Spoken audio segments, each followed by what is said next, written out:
it's Christina from Creations with Christina, trying to get back into a regular video making routine. So we're going to start off today with Stampin' On Friday.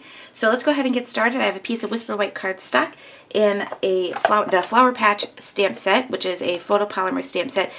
Fabulous layering stamp set. Also has a set of coordinating dies if you were interested in that. So I pulled out a couple of inks in my stamp set, and I'm going to go ahead and get started with doing some layering.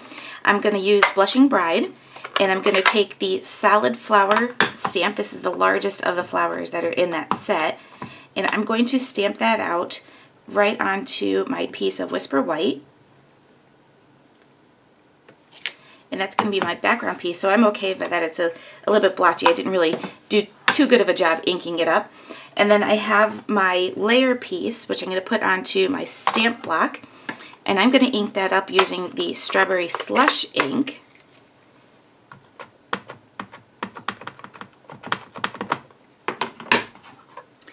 And I'm going to go ahead and line this up. I'm going to not line it up perfectly. I'm going to kind of let it be off center, and not even 100% sure if I lined up the petals right or anything like that. So I just want it to be a little off from the rest of it. And now what I'm going to do is take the little leaf that comes in that set along with Pear Pizzazz, and I want to stamp this out first before I start filling in. I've seen this technique with filling in all the different flowers from a stamp set by Jennifer McGuire, and I really love that look of creating a nice background. So I am just stamping out my leaves because that's going to be the bigger piece to this stamp set, or that's the focal stamp to this stamp set. And now what I'm going to do is start filling in. I'm going to bring in my Blushing Bride and my Strawberry Slush again, and I have two of the stamps that are another great layering piece. I'm not even sure if these are supposed to be layered together, but I just like the way it looks. I'm going to stamp this one that has the more petals on it out a couple of times onto my Whisper White.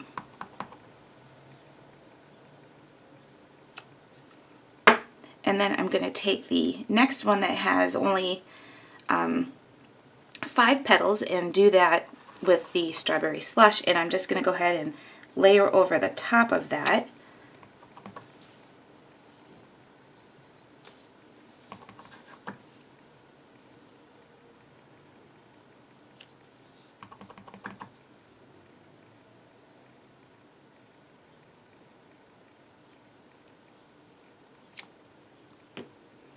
And then I'm going to go ahead and put this away because I'm not going to need these colors anymore. I'm going to bring in So Saffron, and I have another one of the little flowers from the stamp set. I'm going to use this to fill in some of the places.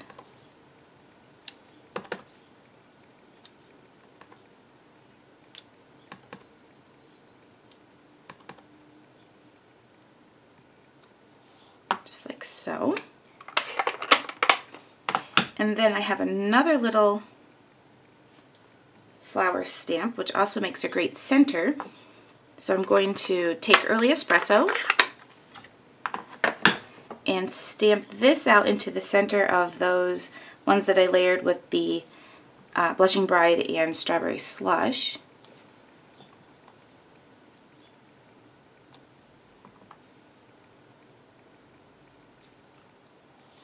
Just like that. So that creates a nice little background, very simple. And then I'm going to take the sentiment also from that stamp set and use the Early Espresso, and I'm going to go ahead and stamp that right across.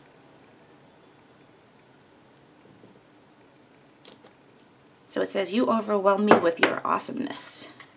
Alright, so I wanted to add a little bit more of that Pear Pizzazz color, so I cut a piece of cardstock down as a matte piece, and I'm going to go ahead and add some adhesive to the back of my card front here.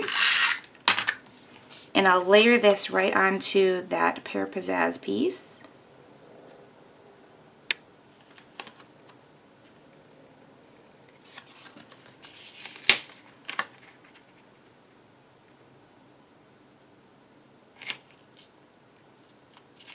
Making sure I get it as straight as I possibly can.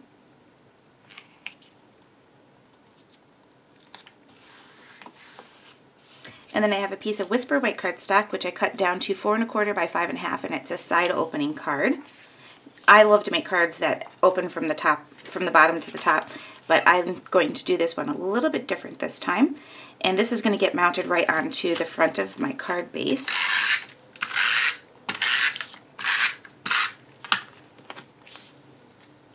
And then we'll center this right on the front.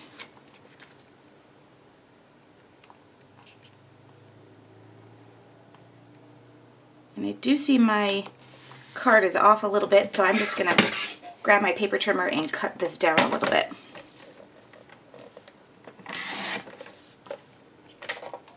So there we go. So it's not quite a standard A2 size card. It's just a little bit smaller, slightly smaller. So I decided my card needed just a little bit something else, and I added some of the Strawberry Slush Baker's Twine. This is the new thick Baker's Twine that's in the catalog.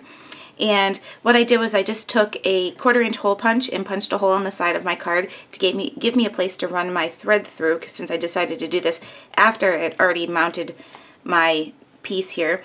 So that kind of finishes off the card for today. I hope you enjoyed today's video. Don't forget to subscribe for more videos, thumbs up, and leave a comment. Thanks for watching, and I'll see you all in the next video.